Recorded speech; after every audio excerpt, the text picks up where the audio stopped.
Hi y'all, this is Gigi from the Mommy Son Movement. I know you don't recognize me because I done got did up thanks to my little sister. She's a hairstylist based out of Miami. Her link is in the bio. Well, not the bio, in the description, and I'll tag her.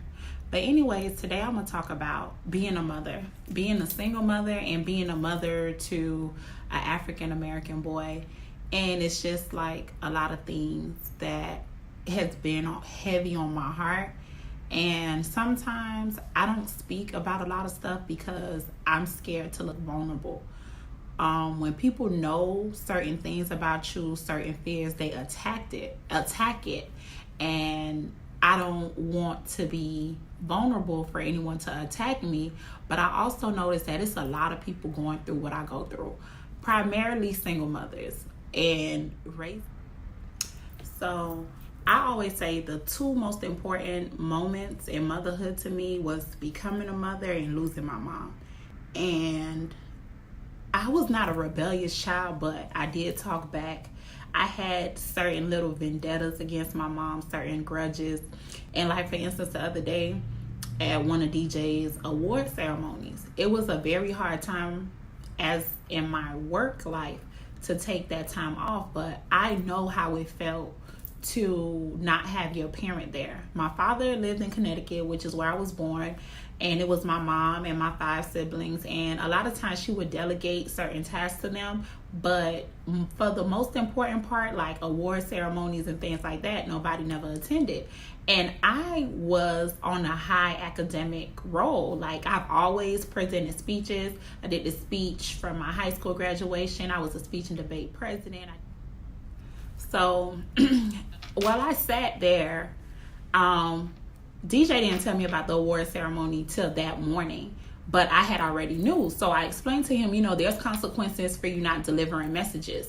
And I can't make it because I have to go to work. I'm your sole provider. We have bills, and I'm unable to take this time at such short notice. I explained that to him because I like to kind of keep it real with him to the best of my ability, and he told me he understood. And every time I go to a award ceremony, I come with balloons. I'm always trying to, show him support because that was something I always resented my mom for. So anyways, I go there and I'm sitting down, which I usually stand up, and I see him looking at the door. I'm seeing him biting his nails. I'm seeing him look like in a certain way that even that I'm telling this story, I'm kind of tearing up because had I not been there, So I'm watching him with his friends and they're getting all frantic and all of this stuff. And I'm like, it just broke my heart to know that he would feel the way that I felt. Like, growing up, I remember getting a perfect score in the SATs. I remember going to state championships, like representing my school. It was even a particular time I remember in elementary school, I went to 2 schools. I went to one school like 3 days of the week for a regular curriculum and another school for another curriculum. And I feel that in my adult life, it doesn't show my academic progress or my academic achievement because somewhere down the line, I stopped being passionate about it because I felt like nobody cared, to be honest. Of course, I should have did it for myself, but when you don't have somebody cheering you on, it's the issue. So back to me watching him, and I'm like, I could not imagine him going. And one thing that I love about my son is that he tries to be understanding. Like, if I tell him I don't have the money for something or if I can't afford it, he'll try his best to understand. So the fact that he was being so mature and was like, oh, no, it's okay, or whatever, but I saw how he would react, like, it really did something to me. So going back to me and my childhood and my mom was a single mother. She worked at a hotel. She had 5 kids, and my father assisted her, but when I was a kid, my daddy was a superhero. He still is a superhero to me because he still handled his business. But you have to understand the expenses that comes with a child living in the house with you. Like, my father gave her X, Y, and Z amount of dollars. That does not cover for her to take time off of work. That does not cover like medicine. Like, that covers, okay, oh, well, put this towards your rent. What about? So the funny thing is, when I got pregnant with my son, I was kind of at odds in with my mom. Like, I moved out. I had a roommate. Well, I wasn't living with her, but I was living with my older sister, and I just became estranged from the family. And when I got pregnant, I'm like, hey, I'm pregnant, and I thought it was going to be like all chaos, but they was like, no, we want you home. We want you to have, you know, the proper maternal care. My mama was paying my car payment. She was paying my insurance. Like, I'd be like, you don't want your grandson living any type of way. Like, I had a nice lavish baby shower. They was serving shrimp and ribs and all of this stuff. So, like, being a baby of the family, like, you know, I got my way, and him being the baby of the baby, and that was my mom's technically first grandchild. I say technical because my brother actually has a child, but we learned about him later, but whatever. So he just was like born with a silver spoon. If mommy don't have it, grandma. So yeah, so my mom helped me a lot. So when I say becoming a mother helped me, because I had real bad morning sickness. I used to have like certain cravings. Like, I remember it was this soup she used to make with bread, and she lived in Orlando and I lived in South Florida. And I was like, Mommy, I want this soup. And this lady got in her car, drove 3 hours, and made me the soup. But besides morning sickness, after I birthed my son, I had something called post-dural puncture headaches. No one told me that I used to have migraines, that the epidural would trigger something neurologically that I could not even sit up. I had to like lay down because it was like fluid flowing, and I had to get a spinal tap to feel that part.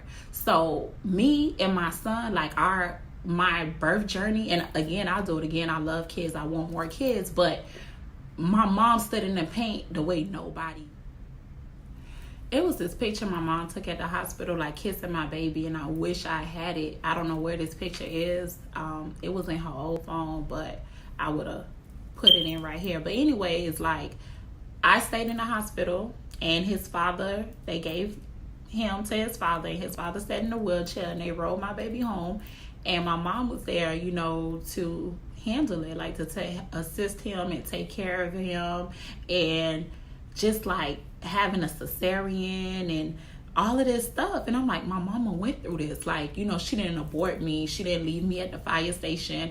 And that was like an epiphany for me, because the fact that I was carrying her grandchild, the fact that I was her child pregnant, she did anything for me and the well-being of my child. And I'm like, you know, as I'm preparing to become a mother, I have to make sacrifices. So I didn't understand as a kid, like, even now, some people I know don't even have good, like, vacation time. Like, at my job, I work for a Fortune 100 company currently. I don't have sick hours. I have ETB, and that's for vacation and sick hours.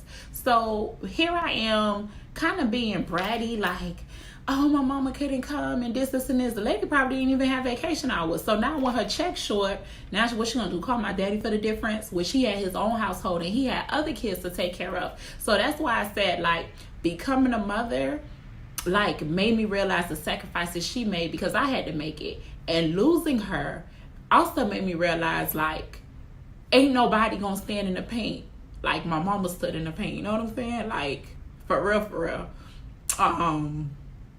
Like, the other day, my son was sick and I was sick, and I had to take time off of work, and I'm trying to calculate. So he's sick, he got me sick, and we both sick, and my son loves to have perfect attendance, so he's missing school, I'm missing work. I'm trying to calculate how much time that I could afford to be off. When we went on the cruise, this is my first year working at this company. I haven't even been here for a year. My check was short. My previous employer would let you go into negative for paid time off. So my check was short, like $300. $300 is a couple bills. So do you see where I'm coming from? So me being a kid, not understanding, like, this lady had to go to work. This lady had 5 kids. Not only that, she had a brother that died in Haiti, and she was responsible for their 10 kids, and she was responsible for her mom.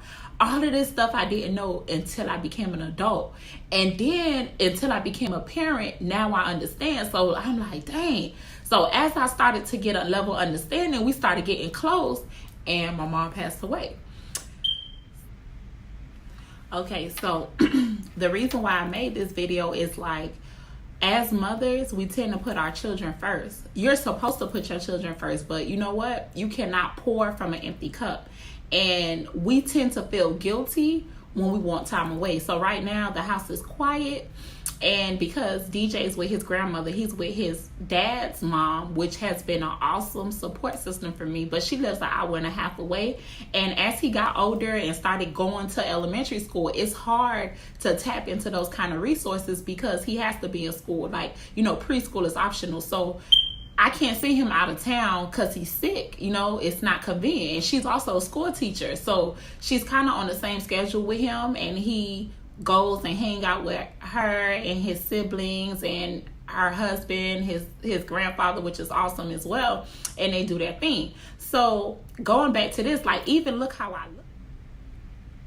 So like, even the way that I look now that DJ has been gone, like, I had a day off. I went to go get my hair done, went to go get my nails done. Wait, I didn't even have enough time to get my nails done. I went to go get my hair done. And it's no fault to Jessica because she did my hair like in 2 hours. I just had so many errands to run. But when he's here, I feel guilty. I don't want to bring my son into the hair salon, right? And I don't want him sitting in a nail salon, but it's only me and him. You know what I'm saying? Like, I have to take him, and sometimes I don't feel comfortable leaving him home. Well, most of the time I don't feel comfortable. I might like run to the store real quick, but I'm not going to be way in Miami and get my hair done and he's home. I'm not going to do that. So sometimes I just don't even be feeling like it, and I'm tired from work. So this is my first time working at a brick and mortar structure after 5 years. And this is his first time dealing with this kind of environment. And it's been So being a work at home mom, I worked for a Fortune 500 company. I worked for a real good company, and working at home had a lot of privileges. I could be working and simultaneously doing the laundry. He's a good kid. He has his own room. He has his own space. He didn't have to deal with after school care. I didn't have to pay for after school care. I didn't have to deal with traffic. I didn't have to deal with a lot of stuff. So here we are. I get a job offer that's paying me 40% more than what I made at my previous position. And it's true. More money, more problems. So now I get extra income, but now I'm paying for after school care. I'm paying for transportation. So he can't even go to his traditional after school care because I won't make it in time. He has to catch a transportation bus to the local Boys and Girls Club, and because the local Boys and Girls Club closed at 8 and it's more convenient, more flexible. I don't know where you live, but down here, like, each minute after a certain time is an extra $1. After 15 minutes, they could even call law enforcement. So who would want to be in that situation? And the first day I tried to let him go to the traditional after school care, I got there at 6:13, so that's $13. So imagine 13 times 5. That's a whole nother budget within itself, besides paying the regular fee. I think it was like $300 a month.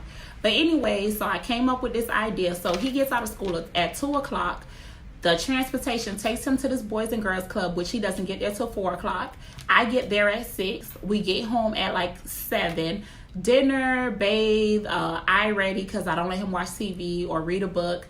And that's his day. So imagine getting off and telling this boy, we finna go to a hair salon. We're gonna go get our nails done and do all of this stuff. Like, that's tiring. And even on the weekends, so on the weekdays, he already doesn't watch TV. So he looks forward to the weekend. So on the weekends, he doesn't want to rip and run. He want to stay home. And see, when I used to work at home, soon as I get off of work, I'm out. I'm hanging out. I'm spending the night at my friend's house and all of that. I'm like, I'm paying this high behind rent.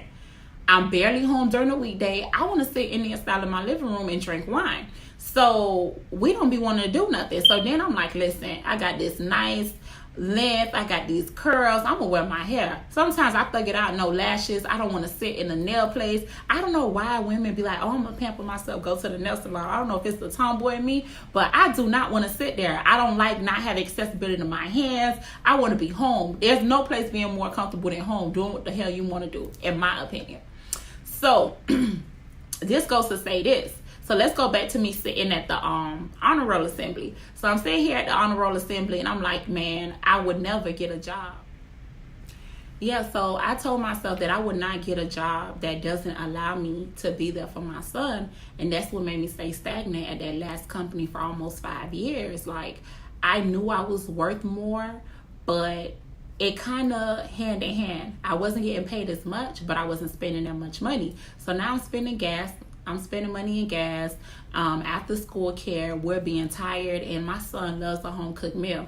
When I worked at home, I would cook like 3 times a week, and now it's like 1 time a week because I'm tired. Or even if I pre-plan traffic, you can't control traffic, you can't control the weather and things like that. So like being acclimated was very hard.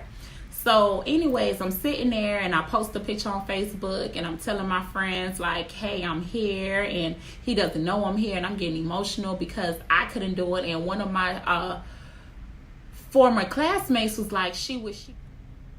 So truth be told, when I first got this job, it just told me that I would work like from 8 to 5 or 9 to 6. And I didn't know I was going to have this much flexibility. And, you know, favor ain't fair. Everything just works out. This job at first was going to be too far. I almost declined it. And it was like, oh, no, we're building a new facility. And once I got my foot in the door, they like, oh, you need to take time off. That's fine. But I also noticed like some of my coworkers, they'll work till 8, 9 o'clock. We're on salary, so you work however you want to work, and they would work extra hours to get ahead. So here I am, I can't do things like that, and sometimes it does affect like my work-life balance, because I'll come home from work, instead of cooking, I'll buy some food, and then so I could work from home, or you know, I have to compromise something somewhere. So anyways, I was feeling kind of down because like the traffic seems to be longer, the commute seems to be harder, and boom, we get called into this meeting, and the title of the meeting was FWA. So I'm like, I don't know what this is about.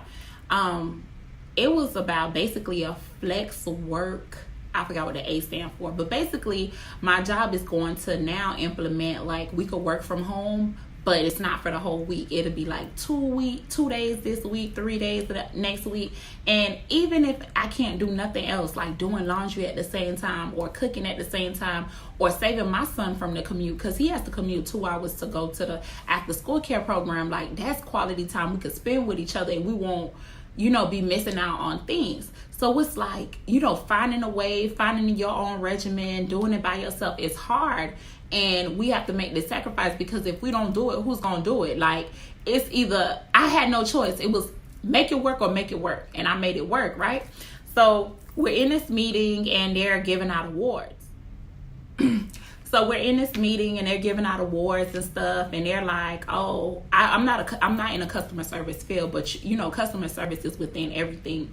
And that's a whole nother topic, because like some beauticians don't have good customer service, Jess does. But anyways, like customer service is within everything. So guess who they gave the customer service award to? Me. So I was in there about to cry, because that morning I got to work at 9:15. I found out that summer camp closes at 6 o'clock on the dot. So I got there at 9:15. I mean, I'm supposed to stay there to 6:15, but I'm gonna leave at 5 because I gotta go get my kid. And I got my coworker who's staying there till 9. So I feel like he's doing better than me. And you already know the male, female inside the workplace. But I got that award, and it just was reassurance, like, Mama, you got this. And to bring that award home and show my son, like, what I expect out of you, I'm doing. Yeah, so one of my former classmates is like, oh my God, like I wish I could have been there for my kids. I couldn't go. Their father can't go. I don't have that kind of support. And she started venting on this post. And I got emotional, because that could have been me.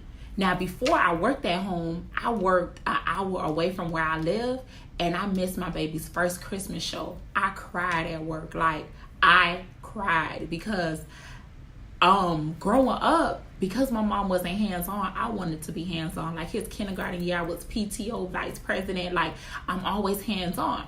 So anyways, it just brings it, like, being a mother is hard. We have to make sacrifices, and then things like that make me like feel bad when I resented my mom, because these are the sacrifices that she made, and I wouldn't get it. I don't think I ever would have got it until it was my turn. And if I don't have any other kids, I know God was giving me a lesson with one. My child was with a friend, and you know, my son calls my close friends, auntie and uncle, because they have been that to him. But sometimes, like, I kind of like don't want to even ask them. Like, I feel like with my mom, it would have came so like organic. Like, I'm the type of person, I'll do anything for everybody, and it's hard for me to ask people for stuff. Like, even the other day, one of my friends was like, hey, I was going through something, you wasn't there for me. And I was like, I didn't know. But at the same time, I was going through stuff. Like, in November, my car was stolen, my identity was compromised, and every day, like, I keep pushing, because if I don't keep pushing, what's gonna happen? So another topic I want to let you know is, like, as a mom, don't lose yourself. You cannot pour from an empty cup. Like, I'm serious. You can't pour from an empty cup. Like, you got to make sure you're happy mentally. You have to make sure, if you don't make sure nothing else, that you're healthy, like mentally, because I love my son.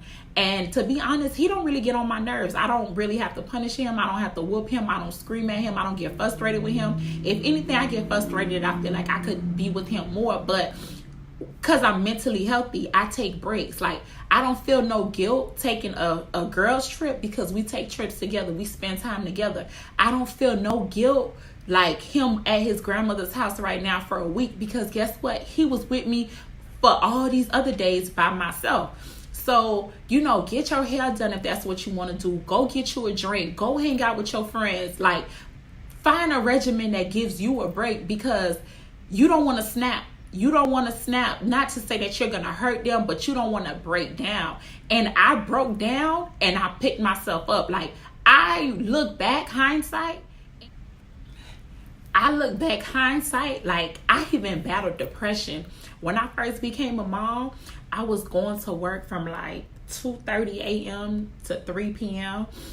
And then I'll go to school from 7 a.m. to 11 a.m. And it was so hard that how close we are now. I used to breastfeed my child for 9 months, and he wouldn't come to me. He'll go to my sister. He'll go to his dad, because that was his caregiver at that time. And that did something to me that I never wanted to experience. And I dropped out of school. Not to say that's what you had to do, but some parents, still push against the circumstances. But for me, as for G, and I love to say that didn't work for me. I want to be everything to my son. I wanted, like, I breastfed him for a bond and nutrition, and I was losing that. So anyways, everybody has to do what's best for them, and don't let nobody judge you. Be the best parent that you could be, but also be the best person you could be. If you're not a good person, when you're not a good person, it's gonna dwindle down to everything. And when I became a mom, I lost my identity. I became DJ's mom. It's to the point, like, even on Facebook, it was like Gigi DJ's mommy, or Gigi I love my son. And I have to be me. I have to be G. So even though this is the mommy son movement, and like, I have my own personal life. Like, I have friends that have kids at his age and they hang out, and I have some friends that they've never met him, because the kind of atmosphere that we're in, it's not conducive to raise a child or to introduce a child to, and that's okay. So if you don't take nothing from this, it's just that, like, keep your head up, keep pushing. Meek Mills has this song, it's called Oodles and Noodles, Baby. And first of all, DJ hate noodles, but he says something like, mommy's at work from 8 to 5, daddy's in jail, who gonna raise the kids? The streets. And I be damn, okay? And when I tell you, like, that song just hurts me. He say the mom working 8 to 5, daddy's in jail. Like, who raising them? The streets. So it's like, even if you wanted to cut the corner and don't put him in the after school care program, I don't want him staying home. I don't want him to be led by the wrong people. I was watching that show on Netflix, that series, When They See Us, and I was angry. I cried because I don't want that for my son. Like, even my favorite rappers, they selling drugs for Jordan's, baby. Whatever it is, I got you. That's why I give him money, not to put nobody down on what they do. Let me tell you why I do what I do. I tell him, like, you do good academically, here's that money, that toy you wanted in the store, you're going to get it. And that's the whole purpose. That's the whole reward system. Like, we have to understand that this is an instant gratification society. We didn't grow up in that society. And you could see how people do too. Imagine us 80s babies. We didn't grow up with instant gratification. We didn't grow up with Gucci and stuff like that. Of course, some people had Gucci and all of that. I remember my brothers wearing badlies. Like, one of my brothers was a drug dealer. Two of my brothers are college graduates. Two of them are married. And we all grew up in a household and took different paths. He all I have, so I focus on him. And somebody told me, I wonder if you had multiple, would you be the same person? The mother I strive to be, I want to be the same mother to all my kids. I want all of them to have the same lifestyle. I want all of them to have a college plan. But what I'm saying is that, don't lose perspective. Like, don't lose perspective on who you are as an individual and who you are as a parent. Sometimes they are two separate roles, but like a Venn diagram, there's like that part where they interlock, and you have to embrace it. And even some of your favorite rappers, they was selling drugs, they was selling this, they was robbing people over some stuff that they could have got from their parent. And then my mom was 38 when I was born. My daddy was 50. They're Haitian immigrants, so they didn't know about being fresh. Like, all they know was provide for you, to feed you, to nurture you. And I was thankful for my older siblings, because I remember the torment and ridicule that they went through when they came into this country. They never wanted that for me. They'll have them sneakers lined up first day of school. They'll have the clothes lined up, but they wouldn't take time off of work to come to like a award ceremony. And maybe they couldn't, because they helped my mom too. So it's like, now that you older, you realize that. And a lot of times my friends tell me grow up. It's like I'm stuck in a child's mentality sometimes. I look at things through his perspective. Like, if I yell at him, I explain to him why I yell at him. If I discipline him, I explain it. And 9 times out of 10, I don't never have to tell my son this twice. I'm so thankful for the type of son that he is. And because he's such a good child, it makes me be an easy parent. So going back to when they see us, these boys had idle time. Idle time is the devil's workshop. Like, they had idle time, and look what they got into. And they parents are scared to lose their job. One mother was sick, like, a lack of education, lack of knowledge. So I just feel like it's hard. It's hard to be a single mom. I feel like it's even harder to be like a mother of a black boy, because there's so much things going on. But I just wanted to share this with you because, it could take me 6 hours to make a YouTube video, and I could edit it into 30 minutes. So when I go on a trip, it took a couple months of work for me to afford that trip. Like, it's a grind that goes into it. Like, it's not instant.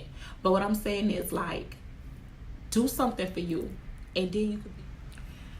Yeah, so I don't even know if this video is gonna make sense, because I use like this Snapchat filter, and I have to like record it in segments. But I say all that to say this is like, do stuff for you. Don't be selfish, but sometimes you have to be, because being a parent is selfless. Like, and sometimes don't be hard on yourself. Like, things always work out in my favor. Somehow, some way, always work out in my favor. Whether it's a job, whether it's finances, that I really don't even stress myself. And when you stress about stuff, your kids know, and then they exhibit it. And you don't want that. Like, I want to be the best parent that I can be. And I feel like I have to be in a good place. So every time I'm in a good place, my baby is in a good place. Like, I'm here recording this content, and he went to the movies to go see Aladdin. He's playing with his little brother. He's playing with his sister, and he's enjoying his life. So that was it. It's just me right now. So my plan for the summer is I have my own traveling schedule, and he has his own traveling schedule. He's like in Port St. Lucie right now. Next week he's going to Orlando. Intermittently, I'm gonna try to visit him, or he comes back home. We're gonna do a couple challenges, and I'm gonna try to fit him in a trip here or there. But at the same time, like, if I can't, I don't feel guilty, because when school starts, when it's me and him, his birthday coming up, 1,000 subscribers, I told him I'm gonna take him to Vegas. That costs money. I don't feel guilty. You know what I'm saying? So, and another thing, keep words that you say to your kid. Like, I do not, that's the reason why I surprise him a lot of times too, because I do not want to break my word. Keep your word. So at the end of the day, watch, like, subscribe, share, run my playlist. Even if you're not watching it, run my playlist. Help me get my goal.